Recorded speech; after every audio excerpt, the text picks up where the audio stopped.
ఢిల్లీ ఎర్రకోటలో స్వాతంత్ర దినోత్సవ వేడుకలో ప్రధాని మోదీ మాట్లాడుతున్నారు. ఇప్పుడు లైవ్ చూద్దాం. और जानकारी देता हमने इसका लाभ देश के मध्यम वर्ग को, सामान्य परिवार को मिले, इस तरफ भी उतना ही ध्यान केंद्रित किया. हमने पीएम सूर्यघर मुफ्त बिजली योजना चालू की और आज मुझे संतोष है कि इतने कम समय में 50 लाख घरों का सोलर एनर्जी का काम हम आंकड़ा पार कर चुके हैं. तेजी से चल रहा है और इसके कारण हजारों घरों का बिजली बिल जीरो हो गया है. हजारों घर अपनी बिजली का उपयोग करने से अतिरिक्त बिजली आज बेच करके कमाई कर रहे हैं. हर परिवार को हम इस काम के लिए 80,000 रुपया सरकार की तरफ से एक एक परिवार को मदद दी जा रही है. तब जाकर के हम इस काम को पूरा कर रहे हैं. मेरे प्यारे देशवासियों, आपको जानकर के हैरानी होगी, ये जो हमारी रेलवे है उसका इलेक्ट्रिफिकेशन का काम हमारे देश में 1925 में शुरू हुआ था. 1925 में इलेक्ट्रिफिकेशन का काम शुरू हुआ, लेकिन 90 साल में 1925 से लेकर के 90 साल में सिर्फ 30% रेल का इलेक्ट्रिफिकेशन हुआ था. यानी 90 साल में 30%. हमारी रफ्तार देखिए, लक्ष्य को पाने के लिए हमारी दौड़ देख लीजिए. हमने एक दशक के अंदर 100% काम पूरा कर दिया. 90 साल में 30%, 10 साल में 70%. ये होता है काम. और इसके कारण डीजल जो हमें बाहर से लाना पड़ता है उसकी बचत हुई. बिजली से हमारी ट्रेनें चली, पर्यावरण को फायदा होने लगा. मेरे प्यारे देशवासियों, हम यहां से नहीं रुके हैं. हम दुनिया के अंदर पीछे रहना नहीं चाहते. पिछले दिनों आपने खबर सुनी होगी, भारत ने ईंधन का नया क्षेत्र को भी छू लिया है. देश ने पहली हाइड्रोजन से चलने वाली ट्रेन शुरू कर दी है. और मुझे खुशी है, ये सबसे लंबी ट्रेन है और सबसे ताकतवर ट्रेन है. और दुनिया में हाइड्रोजन ट्रेन के क्षेत्र में भी भारत ने अपना झंडा गाड़ दिया है. प्यारे देशवासियों, पिछले 10-12 साल हम लगातार 2047 के लक्ष्य को पाने के लिए दौड़ रहे हैं. एक के बाद एक सोपान सिद्ध कर रहे हैं. हमने सोचा भी नहीं था कि हमें इसमें भी कुछ मुसीबतों का झेलना पड़ेगा. पिछले 10-12 वर्ष में कितने संकटों का सामना करना पड़ा. कोरोना जैसी वैश्विक महामारी ने पूरी दुनिया को चिंता में डाल दिया था. सारी व्यवस्थाएं चरमरा गई थी. कोरोना से बाहर निकले, युद्ध की विभीषा की खबरें आने लगी. कहीं यूक्रेन तो कहीं पश्चिम एशिया, हर जगह पे तनाव का माहौल. और पता नहीं भविष्यवेत्ताओं ने तो न जाने क्या क्या घोषणाएं कर दी थी. देश को डराना, देश को भयभीत रखना, देश को चिंतित रखना, इसी में कुछ लोगों को आनंद आता है. वैक्सीन नहीं मिलेगी, कोविड में लोग बचेंगे नहीं, कुछ भी नहीं होने वाला.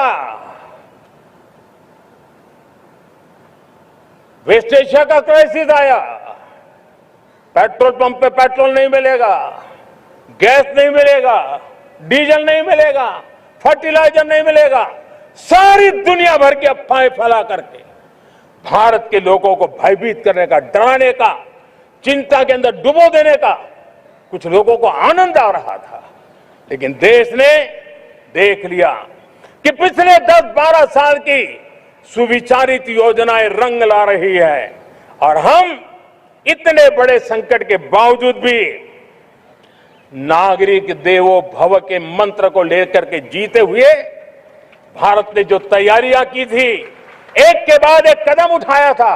सोचा नहीं था कि संकट आएगा, लेकिन उस संकट के समय में ये सारी चीजें काम आ गई और आज देश में गैस भी है, पेट्रोल भी है, यूरिया भी है। हम अपनी ताकत के ऊपर खड़े हो रहे, चल रहे। मेरे प्यारे देशवासियों, दुनिया के इन संकटों का प्रभाव हर किसी पर हुआ, हम भी अछूते नहीं है। यूरिया के दाम दुनिया में 3,000 रुपया पहुंच गए एक बोरी का। आज भी हम मेरे देश के किसानों को वो बोझ सहने के लिए मजबूर नहीं कर रहे।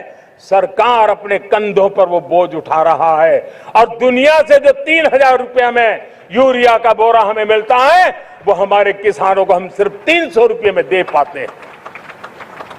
इतना ही नहीं, डीएपी आज दुनिया में बाजार 5,000 पहुंच चुका है, लेकिन मेरे देश के किसानों को दिक्कत ना हो, इसलिए 1,350 रुपये में आज भी डीएपी देने का काम हम कर रहे हैं। मेरे प्यारे देशवासियों, एक समय था जब मैं आत्मनिर्भरता की बात कर रहा था तो कुछ लोग एयर कंडीशन चैम्बर में बैठ करके सोचने वाले लोग हमें बता रहे थे ग्लोबलाइजेशन का क्या होगा। लेकिन दुनिया देख रही है कि पिछले एक दशक में ऐसा लग रहा है कि दुनिया ने ग्लोबलाइजेशन बोलना ही बंद कर दिया है। जहां से ग्लोबलाइजेशन की आवाज आती थी वो बंद सुनाई नहीं देती है। दुनिया का हर देश अपनी अपनी संभालों के मिजाज की तरफ गया है। लेकिन दुर्भाग्य से इस संकट के कालखंड में कुछ लोगों ने अपना रुतबा दिखाने के लिए संसाधनों को वेपनाइज करने का खेल खेला है। दुनिया अपने पास जो कुछ भी है उसको वेपनाइज करने में लगी है। संसाधनों का वेपनाइज, रिसोर्स का वेपनाइज, पेट्रोल, डीजल, फर्टिलाइजर्स, दवाइयां, टेक्नोलॉजी की चिप्स, इतना ही नहीं, भूभाग को भी वेपनाइज किया जा रहा है। और ऐसे समय अगर हम आत्मनिर्भरता मंत्र को लेकर 10 साल सही दिशा में न चले होते तो हम कल्पना कर सकते हैं कि ऐसी चुनौतियों का मजबूती से मुकाबला कैसे करते हैं। और हमारी तैयारियां निरंतर बढ़ती जा रही है। मेरे प्यारे देशवासियों, दूसरी तरफ आज भारत का प्रोफाइल पूरी तरफ बढ़ रहा है।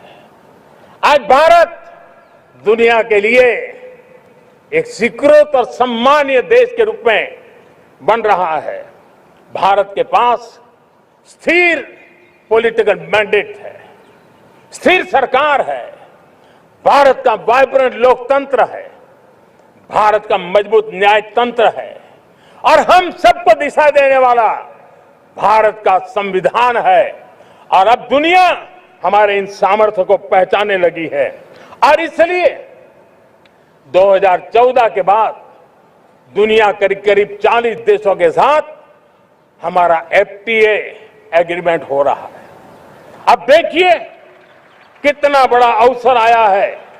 लेकिन ये जो ट्रेड एग्रीमेंट्स हुए हैं, ये एक बहुत बड़ा अवसर है और इसलिए खास करके मैं मेरे एमएसएमईज को कहना चाहूंगा कि हमें इस मौके को छोड़ना नहीं है। दुनिया में हमें पहुंचना है। भारत के उत्पाद की हर चीज विश्व के बाजार में पहुंचे और चाहे हमारा टेक्सटाइल हो, हमारी मशीनरी हो, हमने दवाइयां हो, हमने मौका छोड़ना नहीं है। लेकिन वैश्विक जो पैरामीटर्स हैं, उस पैरामीटर को हमें पार करना होगा। हमें दुनिया से जो मिलता है उसे अच्छा देना पड़ेगा, दुनिया में जो मिलता है उसे सस्ता देना पड़ेगा। और पंजाब के लुधियाना से लेकर के तमिलनाडु के तिरुपुर तक हमारा टेक्सटाइल सेक्टर दुनिया में पहुंच सकता है। इतना ही नहीं, केरलम से लेकर के